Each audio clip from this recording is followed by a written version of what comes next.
From Windsor, Ontario, it's Remotely Zach with Zachary Thomas. And now, ladies and gentlemen, Zachary Thomas. Hello everyone and welcome to the show. I am your host, everybody's favorite, Zachary Thomas. Thank you so much for being here and welcome to our 20th episode. 20 episodes. 20! Can I retire now? No? Oh, okay. I don't know what's more surprising. I made it to 20 or that I haven't been pulled from the airwaves yet. Some of that stuff I said, I'll tell you, man. If you want to help me make it to 20 more episodes, please hit the like button, and while you're at it, hit the subscribe button as well. And let's get this show off the ground and let it soar. I like that. Let's do that in every episode. Well, suppose we should celebrate the only way I know how, and that is by delivering tonight's monologue. Yeah. Woo! Monologue. Oh, I must share this story. This I gotta start with. This week, I got my first set of hate comments. Oh, yes. I won't give out the name for ethical reasons. And this comment was directly at my glasses. First, how dare you? And second, what is wrong with people? I mean, let me just ask, if you're watching, face to face, what happened to you? Did you get stood up by R. Kelly? Yes, that's right, I went there. Well, it's quite an eventful last couple of weeks, not only all around the country, but on the ABC Talkshow, The View. Oh yes, two of their hosts had to be removed after testing positive for COVID-19. And here's the kicker. It was a day Vice President Kamala Harris was set to do an in-studio interview. Yeah, two of their hosts were taken off the air. The one thing Fox News won't do. I don't. They probably should. Then again, hey. One of the hosts who was taken off the panel was Anna Navarro, and she said on Monday that she received a tweet from Donald Trump Jr. commenting about her weight in COVID. Her weight. Oh, please, Junior, your dad's ass is the size of the entire New York metropolitan area, okay? I mean, come on. Like, the hell? Going around talking about women's weight. Hell, the astronauts in the International Space Station can see your father's ass. But that's neither here nor there. Didn't your dad ever tell you not to comment on a woman's weight? Never mind. Why is Donald Trump Jr. constantly... Why does he want all this attention? Is it because his daddy never touched him like Ivanka? Maybe. We don't know. You never know. Speaking of which, anybody remember when Floridaman 45 went for a mysterious trip to Walter Reed Hospital? Well, according to a new book by one of Trump's former press secretaries, Stephanie Grisham. By the way, anybody know who she is? Anybody? Somebody out there has to know. Exactly. Grisham never hosted one press briefing during her time in the White House. However, she has written a book that is pure comedy gold, okay? It's called Can I Take Your Questions Now? Yeah, interesting. It's like saying, oh, you died, I'll get the EpiPen. I mean, pretty much exactly what it's like. In the book, there are some juicy details, such as 45 going to have a routine colonoscopy and didn't need to be the butt of jokes. Okay, first of all, my job is easy. They make my job easy. That's according to the New York Daily News. Wow.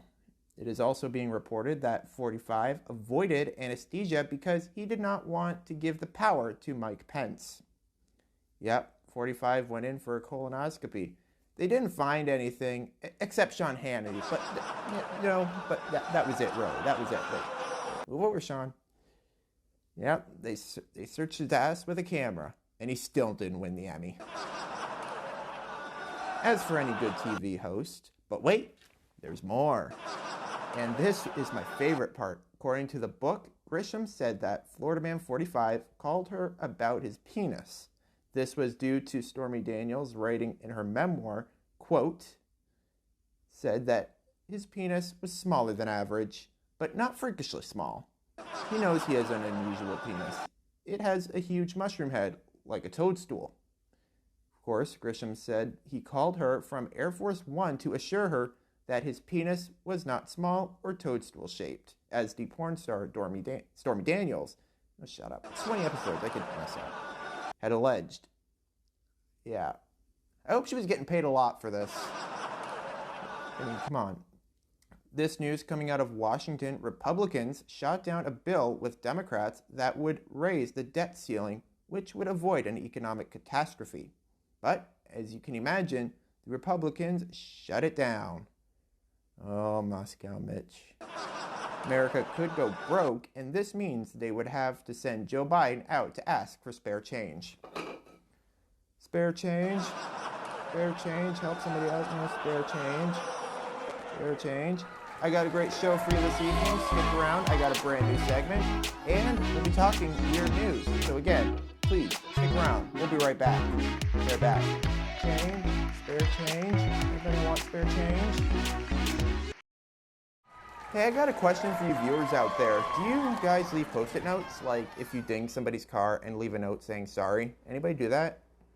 I don't know. If you do, let me know in the comment section down below. Well, there are people who actually do that, and it makes you think what else people are leaving notes for. Well, we'll be exploring just that in a brand new segment called Postits. Okay, I'm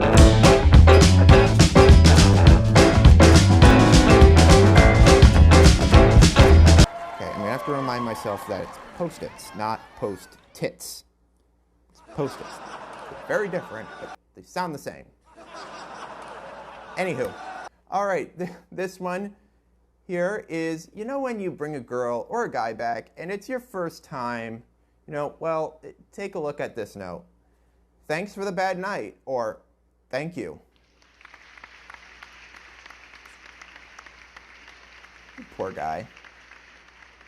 Poor guy. Doesn't make any sense, really, anyway. Next up, now, I don't advocate for shoplifting, but I think this person who left this exact note is onto something. Shoplifted this candy bar because $3 is too much for a now. Actually, it's still you. You stole it. Anywho, remember the election? Well, I think Trudeau is trying to make up for it. I think. I'm sorry if you got COVID while you were voting for my election. That changed nothing. It's true. It might be true. Remember Floridaman 45's reign of terror for the last 4 years? Well, I think now he is probably trying to make up for it. I owe you. I'd give the guy.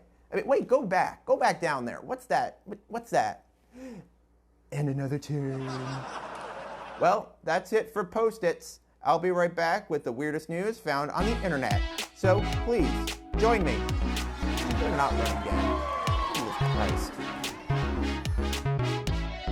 Well, welcome back. We made it to the end of a really long work week, which means it is time to sit back and relax and take a look at the weirdest news found on the internet. That's right, it's time for Weird News.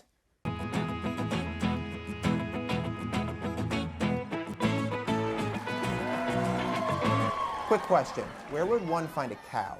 On a farm, out in the field, or how about in the back seat of a car in the McDonald's drive-thru? If you thought the last one was too ridiculous to be the right answer, you're in the wrong place.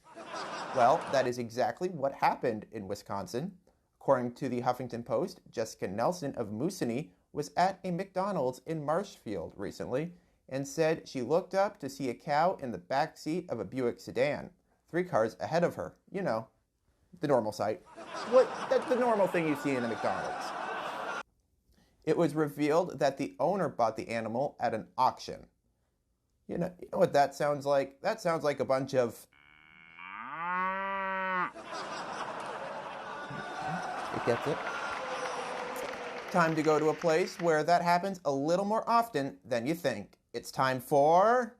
Floridaman, Floridaman, does whatever a Floridaman can.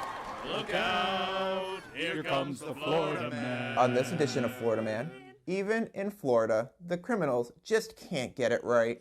News4Jax reports that Lake City police responded to a report of a stolen vehicle at a Chrysler Dodge Jeep dealership on Monday. Employees told officers that a man was trying to trade in his vehicle for a new one. But upon checking the VIN number, they found that the vehicle was stolen from the dealership's lot a few days earlier. He was arrested on charges including grand theft of a motor vehicle and criminal mischief. Oh well, at least you brought it back. I mean, come on, you brought it back. Give him that at least. All right, now I'm learning the world of public relations. And I also have to learn advertising and marketing. So how is this for advertising? A black truck has been seen cruising the streets of Charlotte, North Carolina recently with the phrase, "Don't get vaccinated," with Wilmore Funeral Home at the bottom.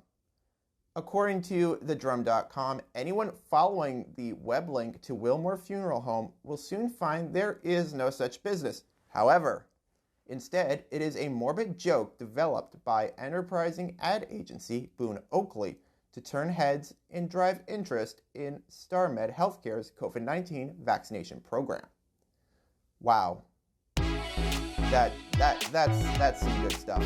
That's the weirdness for this week. Oh, and dad joke alert. Dad, did you get your hair cut? No, I got them all cut. Seriously, you can't make this stuff up, no matter how hard I try. And that's our show, and if you enjoyed the program, please remember to like, comment, and subscribe, and follow us on our social media handles.